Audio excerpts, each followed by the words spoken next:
존경하는 국민 여러분, 사랑하는 동포 여러분, 역대 국회의장단과 헌정 회원 여러분, 그리고 국회의원과 사법부 행정부의 대표님들, 또한 외교사절을 비롯한 내외 귀빈 여러분, 오늘은 대한민국의 최고 규범이자 국민 삶의 울타리인 헌법의 탄생을 기념하는 제헌절을 맞이했습니다.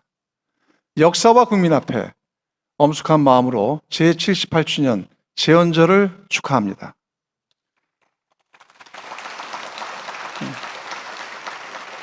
78년 전 오늘, 오직 나라를 바로 세우겠다는 애국심으로 민주공화국의 기초를 세운 198분의 제헌 의원들이 계셨습니다. 전쟁의 참화와 엄혹한 시절 속에서도 국회를 지키며 우회주의를 수호했던 자랑스러운 선배들이 있었습니다. 자유롭고 정의로운 대한민국이 있기까지 헌신해 오신 선열들과 위대한 국민 여러분께 고개 숙여 존경과 감사의 인사를 드립니다.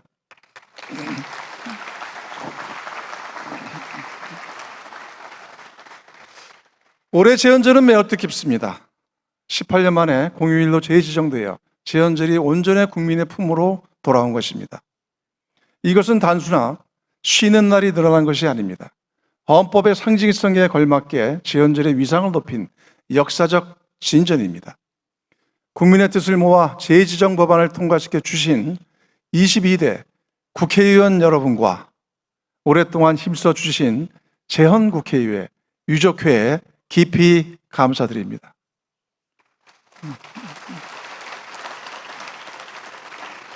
존경하는 국민 여러분, 대한민국 헌법의 역사는 불의에 맞서 싸운 국민의 피와 땀으로 쓴 거대한 서사시입니다. 우리 헌법의 뿌리는 3.1운동의 위대한 함성 속에서 태어났습니다. 아무런 망명지에서도 우리 애국 선열들은 대한민국은 민주공화제로 한다는 임시헌장 제1조를 선포했습니다. 백성이 나라의 주인임을 선언한 역사적 대사건이었습니다. 1948년의 제헌헌법은 이 숭고한 임시정부의 법통을 온전히 계승한 것입니다. 대한민국 현대사는 주권재민의 정신을 온전히 구현하기 위해 전진해온 역사의 순간이었습니다.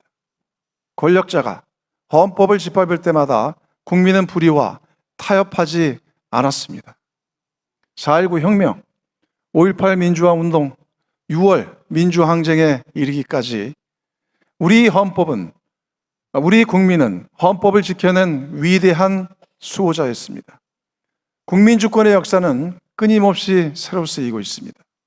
우리는 불과 2년 전 12.3 비상사태 계엄이라는 전대미문의 국가적 위기와 마주했습니다.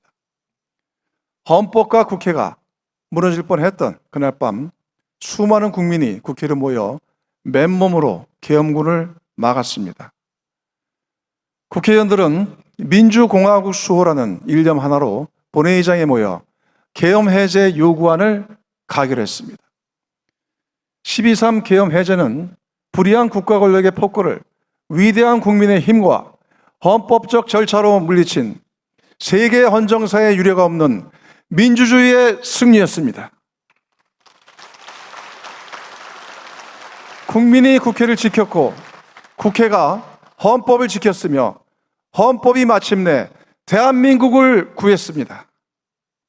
우리는 이 준엄한 역사적 교훈을 결코 잊어서는 안 됩니다. 저는 민주공화국을 수호한 12월 3일을 국민주권의 날로 지정하도록 하겠다는 것을 국민 여러분께 약속드립니다. 국민이 주인임을 증명한 그날을 민주주의의 위대한 이정표로 삼아 우리 헌정사에 찬란하게 세우도록 하겠습니다. 존경하는 국민 여러분, 국민이 지키는 헌법의 토대 위에서 대한민국은 세계 역사상 가장 눈부신 발전을 이뤄냈습니다. 원조를 받던 최빈국에서 이제는 세계의 번영을 이끄는 당당한 리더로 우뚝 서고 있습니다. 강력한 경제력과 국방력을 바탕으로 세계 무대에서 활약하고 있으며 한국 문화의 매력은 전 세계인의 마음을 사로잡고 있습니다. 그러나 아직 이러한 성과에 안주하기에는 우리 앞에 밀려오는 위기의 파고가 높습니다. 세계는 거대한 전환기에 돌입하였습니다. 자국 우선주의와 힘의 논리가 국제 질서를 지배하고 지정학적 갈등과 보호무역주의의 압박은 우리 경제를 위협하고 있습니다. AI 혁명은 산업경제 패러다임을 흔들고 있으며 과학기술의 축복 뒤에는 디지털 격차와 인간 소외라는 그림자가 짙게 드리고 있습니다. 또한 심각한 것은 내부 분열입니다. 자산 불평등과 양극화로 사회 곳곳에 균열이 생기고 있습니다. 자산의 격차는 청년들의 희망을 앗아가고 소상공인들은 절박한 어려움을 호소하고 있습니다. 이 틈새로 진영 간의 극단적 대립과 갈등이 증폭되어 공동체의 연대와 신뢰를 뿌리채 갉아먹고 있습니다. 국민을 통합하고 해법을 제시해야 할 정치가 책임을 다하고 있는지 묻지 않을 수 없습니다. 시대의 요구를 외면하는 정치는 주권자에 대한 책무를 방기하는 것입니다. 낡은 관행을 깨뜨리고 미래를 준비하는 정치로 전환해야 합니다. 존경하는 국민 여러분, 시대가 바뀌면 시대 정신이 바뀌고 법 제도도 옷을 갈아입어야 합니다.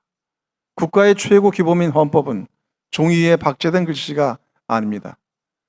시대를 비추는 거울이며 국민의 삶을 담아내는 큰 그릇입니다.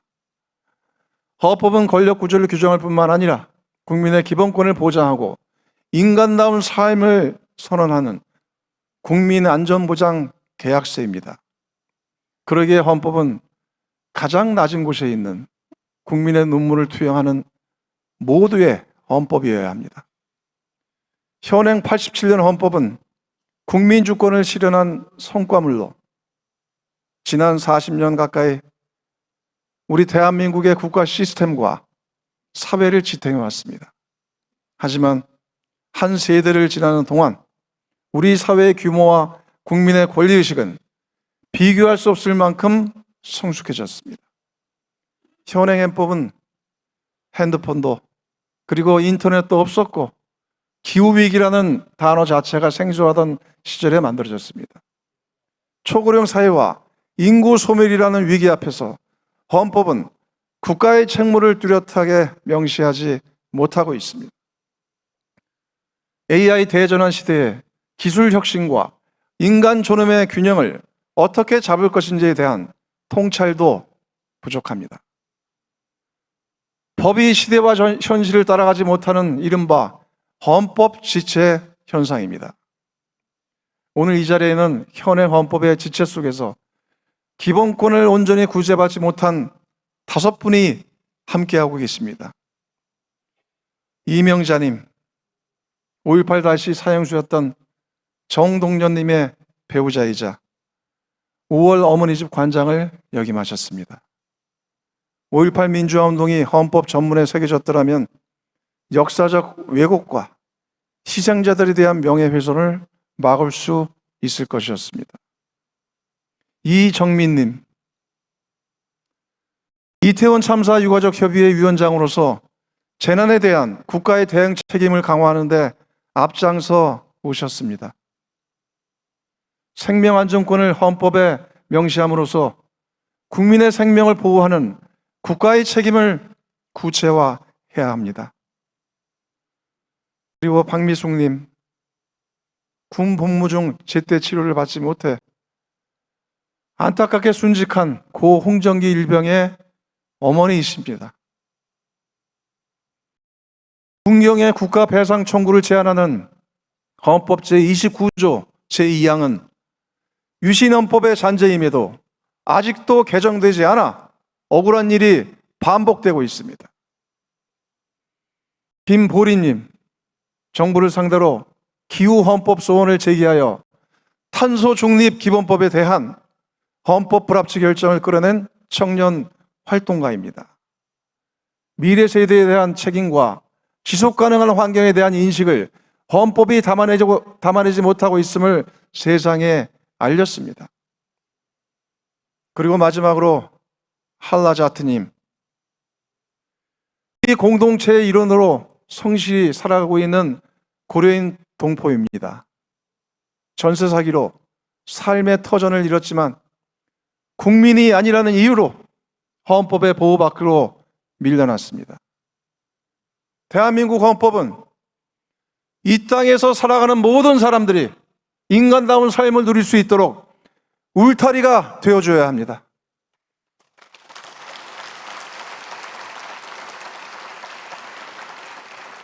과거의 틀로는 현재의 인권 사각지대와 미래의 사회적 갈등을 포용할 수 없습니다. 올 초 국회에서 실시한 조사에 따르면 국민의 79%가 개헌이 필요하다고 응답하셨습니다. 주권자인 국민이 국회에 부여한 책무를 방기하지 말아야 할 것입니다. 이제 과거의 옷을 벗고 미래를 준비하는 새 옷으로 갈아입어야 합니다. 존경하는 국민 여러분, 그리고 동료 의원 여러분, 내년은 전국 동시 선거가 없는 해입니다. 국회가 팔을 걷어붙이고 차분하게 개헌을 논의할 수 있는 적기라 생각합니다. 9차 개헌으로 탄생한 87년 헌법이 40도를 맞는 해이기도 합니다. 국민의 열망과 나라의 미래를 담은 개헌으로 오래 미뤄온 시대적 책무를 완수해야 합니다. 저는 충분한 토론과 사회적 합의를 거쳐 2027년에 국민주권 개헌안을 마련하고 이번 22대 국회 내에 10차 개헌을 매듭지을 것을 제안합니다.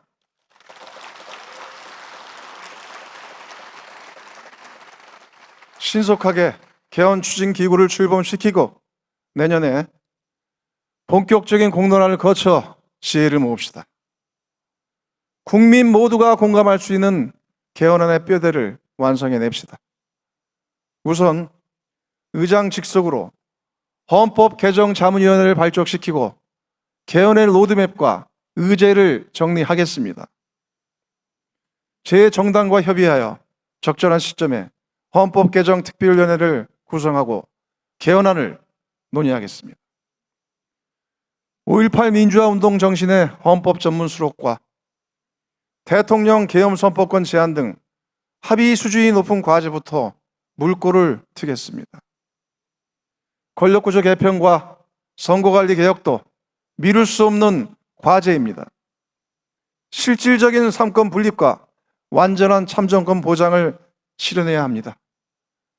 여야 정당이 합의하고 정부와 국민이 모두 동의할 수 있는 최대 공약수를 찾아 합의한 부분은 국민 투표로 이어지도록 하겠습니다. 이번 개헌은 결코 정치적인 단판형의 개헌이 되지 않도록 할 것입니다.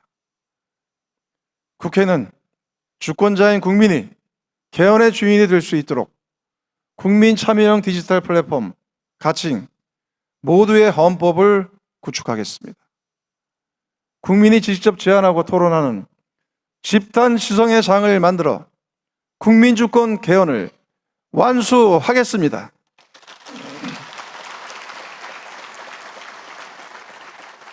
존경하는 국민 여러분, 한반도 평화와 안정을 확보하는 것은 우리 헌법의 지엄한 명령입니다. 안보를 든든히 다지는 동시에 꽉 막힌 남북관계의 혈로를 뚫어내야 합니다. 평화는 적경지역 주민들의 일상이자 기업들이 다시 도약할 성장의 기회이며 청년들이 미래를 설계할 희망의 열쇠입니다. 평화가 곧 경제이자 민생입니다. 이에 저는 대한민국 국회의장으로서 북측 최고인민회의 대표에게 교착된 남북관계의 물꼬를 틀 남북국회의담 개최를 공식적으로 제안합니다. 어떠한 조건 없이 언제 어디서든 대면이든 화상이든 열린 마음으로 만나고 얘기 나눕시다. 인도적 지원과 이산가족 상봉, 나아가 한반도 긴장 완화를 위한 대화의 장에 북측이 담대한 호응으로 화답해 주기를 기대합니다. 존경하는 귀빈 여러분, 친애하는 내외 귀빈 여러분, 우리 선열들께서 피와 땀으로 지켜 물려준 위대한 유산이 바로 대한민국 헌법입니다. 이 헌법 정신을 계승하고 미래지향적으로 발전시켜 다음 세대에 물려주는 것은 우리에게 부여된 엄숙한 사명입니다. 대한민국의 주권은 국민에게 있고 모든 권력은 국민으로부터 나온다. 헌법 제1조 제2항의 선언이 국민의 구체적인 삶에서 작동하는 권리로 만들겠습니다. 국민을 받들고 민생을 구하며 새로운 미래를 여는 협치와 개헌의 길에 대한민국 국회가 국민과 함께 힘차게 전진하겠습니다. 모두의 헌법으로 대전환의 새로운 시대를 열어갑시다. 감사합니다.